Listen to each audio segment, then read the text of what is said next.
யமுனா வந்து எவ்வளோ வந்து அவங்க அத்தைக்கிட்ட பேச பார்க்குறாங்க. அவங்களுக்கு பிடிச்ச சமையல்லாம் செஞ்சு போடுறாங்க. ஆனால் வந்து அவங்க வந்து எனக்கு தேவையில்லை அப்படின்னு சொல்லிட்டு எல்லாத்தையும் எடுத்து எடுத்து வச்சுறாங்க. அதனால் யமுனா செமையாக டென்ஷன் ஆயிடுறாங்க. உடனே வந்து யாரும் வந்து வீட்டுக்கு வர மாதிரி இருக்குது. யமுனா எட்டி பார்க்குறாங்க.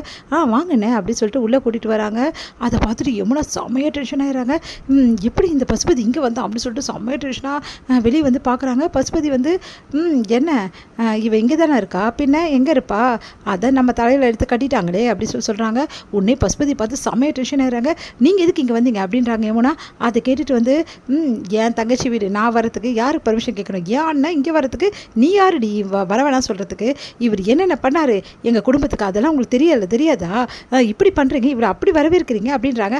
நான் அப்படி தாண்டி பண்ணுவேன், உன் வீடு கிடையாது, இது ஏன் வீடு, நான் யார் வர வைக்கணும்னு எனக்கு தெரியும், நீயே எக்ஸ்ட்ராவாக இருந்துக்குன்னு ஏன் அண்ணனை சொல்கிறியா, அவ்வளோதான் உனக்கு மரியாதை அப்படின்றாங்க. உடனே பார்த்து செம்மையாக டென்ஷன் ஆகிங்க, பாரு என் அண்ணன் வந்திருக்காரு, ஒரு காஃபி போட்டு எடுத்துட்டு வா அப்படின்றாங்க. அதை கேட்டுட்டு நான் ஒன்றும் போட மாட்டேன், நீங்கள் போட்டால் போட்டுங்க, போடாக்கிட்ட போங்க அப்படின்றாங்க. அதை கேட்டுட்டு வந்து செமையாக டென்ஷன் ஆயிடுறாங்க. வந்து அவங்க மாமியார் ஒன்றே வந்து செமையாக டென்ஷன், இங்கே பார் என் அண்ணனை வந்து எதாவது மரியாதை குறை பேசினா அவளை வீடுமா பார்த்துக்கலாம், தங்கச்சிம்மா இவெல்லாம் ஒரு ஆள், இவெல்லாம் இந்த சுண்டுக்கெல்லாம் எதுக்கு மரியாதை கொடுத்துக்கிட்டு, நான் வந்த வேலையே சொல்கிறேன் அப்படின்னோடனே என்ன வேலைண்ணே, என்னாச்சுண்ணே திடீர்னு வந்திருக்கீங்க அப்படின்னு சொல்லிட்டு கேட்குறாங்க. எதுக்காக வந்திருப்பான் இந்த ஆள், என்ன காரணமாக இருக்கும் அப்படின்னு சொல்லிட்டு யமுனா வந்து அப்படியே பக்கத்தில் இருந்து கேட்குறாங்க. அவள் இருக்கா, அவள் இருந்துன்னு போட்டோமா, நம்மளுக்கு என்னம்மா வந்தது, நான் சொல்ல வேண்டியது சொல்லிடுறேன், நம்ம ராகவ் வராம்மா ஊர்லேருந்து, என்னென்ன சொல்கிற திடீர்னு வரான்னு சொல்கிற, ஆமாம்மா ராகவ் வரா, அதான் உங்ககிட்ட சொல்லிட்டு போகலாம், அத்தைலாம் ரொம்ப பிடிக்கும் அவனுக்கு, அதனால தான் உன்னை பார்க்கறதுக்கு வருவா, அதனால தான்மா சொல்லிட்டு போகலான்னு வந்தேன் அப்படின்றாங்க.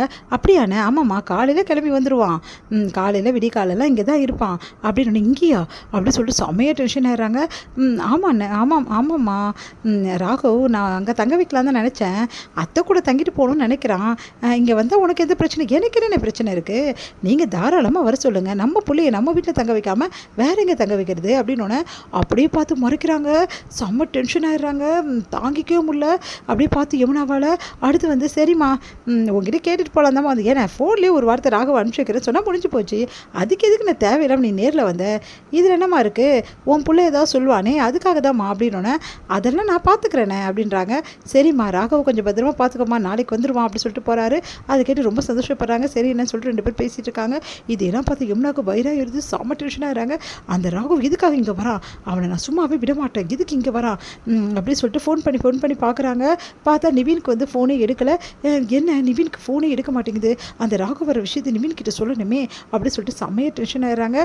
உடனே வந்து ஃபோன் பண்ணி பார்க்குறாங்க.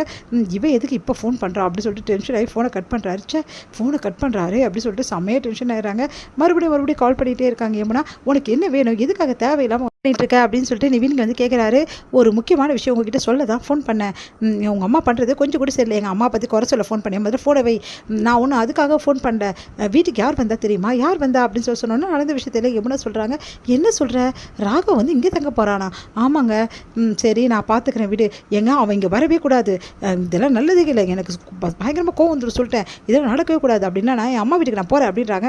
சரி நீ அங்கேயே இரு, நான் பார்த்துக்கிறேன்னு சொல்கிறேன்ல, நான் பார்த்துக்கிறேன் போய் ஃபோனை அப்படின்றாங்க. இங்கே வந்து விஜய் கூப்பிட்டோன்னே வந்து என்ன விஜய் எதுக்காக கூப்பிட்டீங்க அப்படின்னு சொல்லிட்டு நிவின் வந்து கேட்குறாரு. என்னாச்சு யமுனா கிட்ட என்ன பிரச்சனை அப்படின்னோடனே, அவளுக்கு வேறு வேலையே இல்லை, ராகவ் ஊருக்கு வரானா அதுதான் சொல்லிட்டு இருக்கா அப்படின்னோடனே, ராகவ்னா அதான் அந்த பசுபதியோட பையன், வேறு ஒன்றும் இல்லை, என் மாமா பையன் தான் அப்படின்னு சொன்னோன்னே, அவன் அங்கே வரக்கூடாதுன்னு சொல்லிட்டு அவள் யோசிக்கிறான், நானும் அதான் யோசிக்கிறேன், நான் பார்த்துக்கிறேன் அதெல்லாம், அப்போது உங்கள் பசுபதியோட பையன் வந்து வீட்டுக்கு வரான் அப்படி தானே அப்படின்னு, ஆமாம் நாளைக்கு விடிக்கால வரான் அப்படின்னோடனே, சரி சூப்பராக போச்சு அப்படின்றாங்க. என்ன விஜய் என்ன எதுக்காக அப்படி சொல்கிறீங்க அப்படின்னோடனே, இருங்க சொல்கிறேன், முதல்ல நம்ம ப்ரோ வரட்டும் அப்படின்னோடனே வந்து அங்கே வராரு. குமரனை பார்த்துட்டு உங்ககிட்ட ஒரு முக்கியமான விஷயம் சொல்ல தான் கூப்பிட்டேன், சாரிங்க கொஞ்சம் லேட் ஆகிடுச்சு, பரவாயில்லைங்க, அந்த பசுபதியோட ஒரு கதையை முடிக்கிறதுக்காக தான் உங்களால் வர சொன்னேன், என்ன சொல்கிறீங்க அப்படின்னோடனே, வீட்டை மீட்கணும்ல அதுக்காக தான் பசுபதியை நம்ம வந்து தூக்க போகிறோமா, கிடையாது அவங்க பையன் ராகவை தூக்க போகிறோம், என்ன சொல்கிறீங்க அப்படின்னோடனே, ராகவ் நாளைக்கு விடிய காலையில் வீட்டுக்கு வரானா, அவனை எப்படியாவது தூக்கிடலாம், அவனை வச்சு பசுபதியை லாக் பண்ணணும் நம்ம, அதுக்கப்புறம் தான் பத்திரத்தை நம்ம கைப்பற்றி அத்தைக்கிட்ட ஒப்படைக்கணும், இதுதான் நம்மளோட பிளான், ஓகேவா எல்லாருக்கும் அப்படின்னு சொல்லிட்டு விஜய் வந்து கேட்குறாரு.